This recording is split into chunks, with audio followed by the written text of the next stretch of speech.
toutes et à tous. Alors, on se retrouve aujourd'hui pour une nouvelle vidéo sur le cycle de la pleine lune qui se déroulera donc dans le signe du Bélier. Alors, on a vu donc lors de la nouvelle lune donc, en Balance l'importance qui était portée sur l'équilibre, la recherche d'harmonie, de douceur, de sensibilité qui était à intégrer donc pendant tout le séjour du Soleil dans le signe de la Balance donc jusqu'au 23 octobre, avant de plonger donc dans les eaux intenses et profondément régénératrices, on va dire, du Scorpion.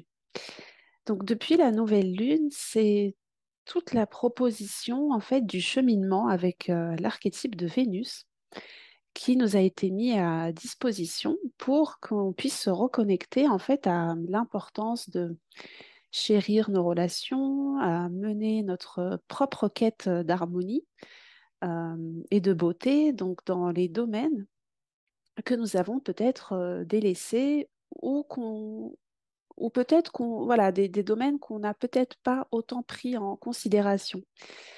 Euh, donc les valeurs vénusiennes, elles nous demandent vraiment une ouverture du cœur, une sensibilité aux autres, une reliance aussi à une forme de quiétude et de bien-être. Ces valeurs-là, en fait, on les retrouve aussi donc dans le nœud nord actuel qui se trouve en Taureau et qui est donc sous la maîtrise de Vénus. Donc c'est vrai que le cheminement là avec l'archétype de Vénus, il est beaucoup plus fort, plus représenté en tout cas dans le cycle de la Balance. Mais aussi parce qu'il y a donc cet aspect de conjonction qui se forme entre le Soleil en Balance et Vénus qui est également en Balance, donc en domicile. Donc on va voir ça un petit peu après, donc dans la suite de la vidéo, mais déjà l'importance du cycle de la pleine lune, c'est vraiment un moment donc de rééquilibrage.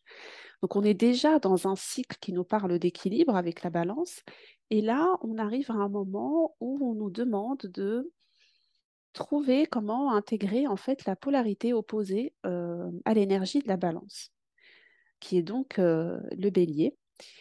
Donc, c'est des énergies qui sont opposées toujours, puisque ça fonctionne en axe, mais qui sont très complémentaires en fait, hein. Donc, le cycle de la balance, il est donc, comme on l'a vu, dominé par Vénus, qui est donc en conjonction au Soleil et qui va beaucoup amplifier en fait cette quête de beauté, d'harmonie et d'équilibre. Et en face donc de la balance, on a donc la Lune, Jupiter et Chiron qui se trouvent dans le signe du Bélier. Alors, de quoi va nous parler en fait ce rééquilibrage? Donc, la thématique principale, je pense, de cette lunaison, c'est quand même la question de comment mieux relier ces deux polarités-là, qui sont représentées donc par Mars, qui est le maître du Bélier, là où se trouve la Lune, et Vénus, qui est donc en maîtrise en Balance, là où se trouve le Soleil actuellement. Donc, on va voir déjà peut-être les aspects qui sont challengeants pendant ce cycle. Et ensuite, je vais revenir en fait à cette question de comment on peut travailler sur le rééquilibre de ces polarités-là. Donc déjà, dans les aspects de challenge, on a un Mars qui est en Gémeaux, donc toujours, hein, et qui forme un aspect de tension avec Neptune et Mercure. Donc l'aspect avec Neptune est plus précis qu'avec Mercure, puisque celui avec Mercure est en train de se dissiper. Mais justement, ces aspects-là que Mars reçoit, ils peuvent en fait quelque part dissiper et désorienter en fait la quête de Mars. Euh, Peut-être aussi en donnant des décisions et des actions qui peuvent être troublées ou mal identifiées. Donc c'est vrai que Mars, ça représente vraiment notre force motrice quelque part, c'est ce qui nous met en mouvement, c'est notre énergie de combativité, d'action. Et cette position avec le carré de Neptune, elle est peut-être encore un peu, voilà, elle ne nous aide pas forcément à prendre toujours les bonnes décisions ou à voir quel est le combat quelque part dans lequel on a envie de s'investir. Ça, c'est d'une part donc le challenge, je trouve, que Mars reçoit dans cette lunaison. Alors, pourquoi je parle de Mars? Parce que comme je vous l'ai dit, en fait, en, il est donc, il maîtrise en fait là où se trouve la Lune en Bélier. Donc, il nous renseigne aussi un peu sur bah, qu'est-ce qui peut nous aider ou qu'est-ce qui est peut-être un peu confrontant pour nous en ce moment. Donc, ça, c'était pour Mars. Après, on a Vénus qui est donc conjointe au Soleil et qui est donc opposée à la Lune.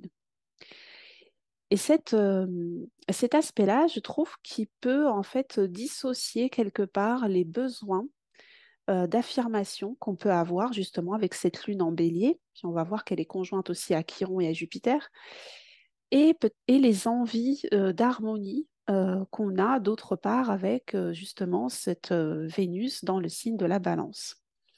Donc ça peut peut-être nous faire un peu vaciller entre un besoin d'affirmation bah, peut-être trop exagéré en fait avec Jupiter et une compromission avec Vénus qui est donc en balance et qui peut peut-être effacer notre identité ou nous mettre en fait dans une position où on recherche peut-être trop l'harmonie et la coopération avec l'autre, mais peut-être pas de manière authentique. Donc c'est vrai que ces deux aspects de tension, hein, ce Mars carré Neptune et cette Vénus opposée Lune, c'est quand même, je trouve, quelque part un appel en fait à recentrer et à restructurer en fait nos désirs et notre volonté. On va voir après les aspects qui vont aider parce que justement, comme dans chaque cycle, on a donc des aspects hein, de challenge, de tension qui vont justement nous permettre en fait de conscientiser et de passer aussi peut-être plus à l'action. En tout cas, c'est une tension qu'on dit créative. Et on a des ressources qui sont bah, des aspects sur lesquels on peut se reposer, qui sont des aspects aidants, facilitants pour nous aider en fait à avancer, à prendre en main quelque part avec plus de facilité les challenges qui se posent avec les aspects de tension. Alors, les ressources de ce cycle, donc quel que soit en fait le pôle qu'on a à rééquilibrer, hein, en tout cas c'est la proposition de cette lunaison, on a donc ces deux aspects aidants qui vont venir soutenir ce travail de rééquilibrage qui prend d'ailleurs d'autant plus de sens qui se déroule dans le signe de la balance qui nous parle d'équilibre. Donc le premier aspect facilitant, il est formé donc par Saturne qui est donc toujours présent en Verseau et qui forme un trigone avec les maîtres de la lunaison, donc Vénus et Mars. Donc le rôle de Saturne ici, il est vraiment de nous aider à restructurer en fait ces deux polarités. Il nous propose quelque part de redéfinir en fait les contours, de donner une forme plus solide et plus durable à l'alliance en fait de Mars et Vénus. Donc de notre combativité et de notre pacifisme intérieur, si je puis dire. Euh, donc ça, c'est vraiment intéressant puisque Saturne, il vient en fait euh, aider quelque part la prise, oui, la conscientisation en fait de ce que l'on doit rééquilibrer entre ces deux pôles-là. Donc si on a été trop dans l'affirmation, donc peut-être trop dans l'énergie bélier, euh, là, Saturne, il va nous aider en fait quelque part à faire un pont vraiment très concret entre bah, comment on peut mieux travailler avec l'autre, mieux coopérer avec l'autre, mieux intégrer en fait la dimension que propose en fait Vénus en balance, c'est-à-dire une dimension plus réceptive, plus sensible, plus en douceur, plus en rondeur en fait. Donc avec l'énergie du bélier, on coupe, on tranche, on y va, on est dans une assertivité qui est forte. Et en balance avec Vénus, on est plutôt dans une recherche de rondeur, d'équilibre et d'harmonie en fait peut-être en faisant plus justement de compromis sur nos propres besoins. Donc le rôle de Saturne ici, il est quand même majeur puisqu'il est dit exalté en balance et qu'il fait un aspect donc facilitant à Vénus en balance et donc à Mars en Gémeaux. Donc c'est vraiment intéressant. Je trouve que c'est l'une des ressources la plus précieuse pour moi, en tout cas dans ce cycle de lunaison, c'est vraiment de voir ben, comment on peut allier ces deux polarités, euh, comment on peut les restructurer, comment on peut mieux les incarner, puisque c'est grâce justement à ces deux polarités-là qu'on arrive à être dans une force créatrice, comme on dit, ce que Vénus veut, Mars se met au service pour aller à cette quête en fait et lui apporter justement cette satisfaction et cette réalisation.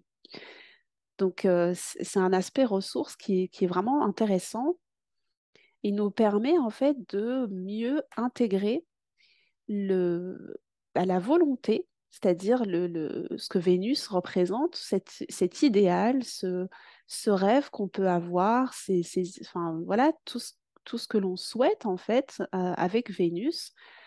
Euh, Ça nous permet en fait de trouver la force, le courage, l'initiative, l'impulsion de pouvoir se mettre en fait en action pour aller euh, quelque part à cette conquête en fait. Donc c'est vraiment un aspect sur lequel je trouve qu'en plus il va durer encore quelques temps. Donc je pense que c'est vraiment un aspect ressource à ne pas négliger puisqu'il vient structurer vraiment ces deux polarités-là euh, en nous, mais aussi dans nos relations, puisqu'avec Vénus et Mars, on est aussi dans le couple symbolique.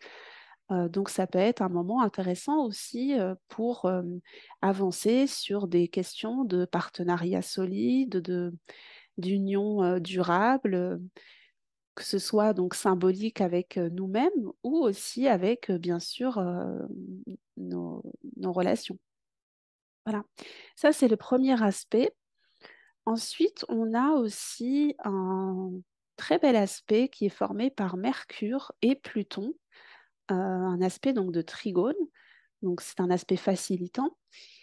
Mercure qui symbolise donc notre fonction intellectuelle, enfin nos pensées, ce qui anime en tout cas notre mental, notre intellect, et Pluton qui vont en fait fonctionner ensemble et nous offrir aussi cette capacité de sonder nos pensées et par une introspection, et une lucidité, pardon, qui va nous permettre de percevoir ce qui était peut-être encore dans l'ombre.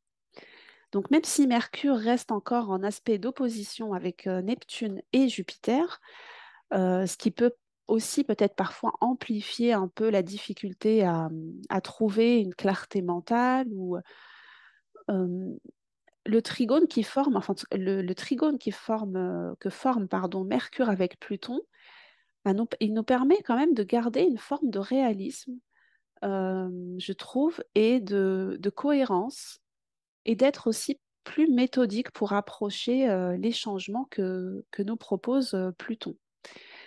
Donc cet aspect, c'est aussi une ressource puissante hein, pour accompagner avec réalisme et pragmatisme le comment faire pour transformer en fait concrètement ce qui a besoin de l'être voilà, pour atteindre cette quête d'équilibre qui est recherchée en tout cas par cette proposition du cycle en balance et de la pleine lune. En plus aussi, on a Mercure qui est encore en fait dans le signe de la Vierge où il est en domicile. Donc il nous offre aussi cette capacité d'accéder oui, à des améliorations continues, à une capacité à vraiment voir les détails précis en fait qui peuvent être réajustés dans notre quotidien. Donc voilà, ça c'est vraiment un aspect, je trouve, ressource qui vient nous permettre de nous questionner sur bah, qu'est-ce qu'on peut mettre en place, quels sont les changements euh, concrets en fait qu'on peut mettre en place pour mieux fonctionner mieux identifier en fait notre volonté et comment on peut mieux passer à l'action, euh, puisque l'idée c'est quand même d'allier en fait une action qui est orientée vers ce que l'on souhaite. Voilà. Alors ensuite, on a aussi un aspect qui est intéressant, bah, qui est Chiron en fait en Bélier. Et là, Chiron en Bélier, c'est vrai que bon, ça fait un moment qu'il est dans le signe du Bélier, et je trouve qu'il nous parle aussi de la difficulté qu'on pourrait avoir à intégrer l'énergie combative de Mars. Donc en fait, il nous propose hein, quelque part de revisiter cette fonction martienne, donc d'action, pour guérir et conscientiser l'utilisation en fait de cette fonction de Mars.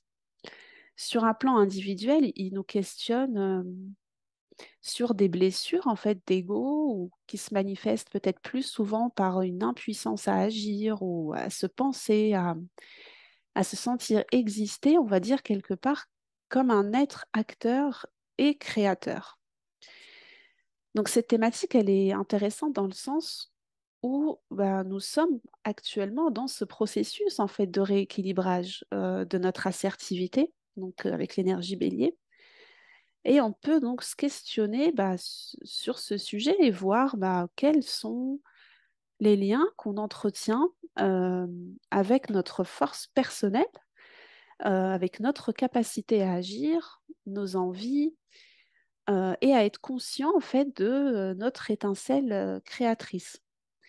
Ça, c'est vraiment une question, je trouve, qui est intéressante pour ce cycle-là.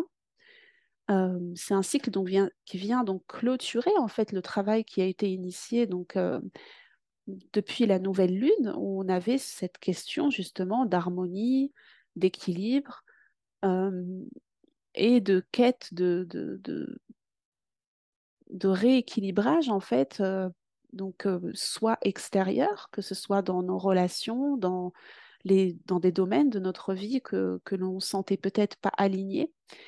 Et cette pleine lune, pour moi, elle vient vraiment poser des questions et donner des ressources très concrètes pour trouver justement comment mettre en, en- en mouvement en fait les éléments qui ont besoin de changer et les rééquilibrages qui ont besoin d'être faits. Donc encore une fois, je rappelle, ces rééquilibrages, ils vont être en fonction de qu'est-ce que l'on utilise en excès, en fait. Est-ce que c'est l'énergie de Vénus qui est dans une contemplation, dans une quête plus passive, peut-être plus harmonieuse, et l'énergie de Mars qui, en fait, demande eh bien, une action, en fait, un mouvement concret euh, et une impulsion en fait de vie. Donc voilà, je pense que c'est vraiment la thématique majeure de cette pleine lune qui va nous demander voilà, de trouver en fait comment allier ces deux fonctions, ces deux polarités en nous. Et, euh, et je pense que Saturne et donc aussi veille en fait un peu au grain quelque part sur la possibilité que l'on a en fait de faire fonctionner de manière plus sage, plus mûre aussi et plus responsable ces deux polarités. Voilà. Je vais donc bah, clôturer sur cette thématique-là qui est de cheminer en fait avec la sagesse bah, saturnienne et trouver en fait une manière de mieux euh, utiliser son énergie, donc son passage à l'action pour aller vers bah, nos désirs, notre volonté et ce qui anime notre cœur, comme Vénus va nous aider en tout cas à le faire et à le conscientiser grâce au fait qu'elle avancera en fait tout près du Soleil pendant encore quelques temps. Voilà. Eh bien, je vous souhaite à toutes et à tous une magnifique pleine lune. Et quant à moi, je vous retrouve donc dans 2 semaines pour la prochaine vidéo de la nouvelle lune. À très bientôt.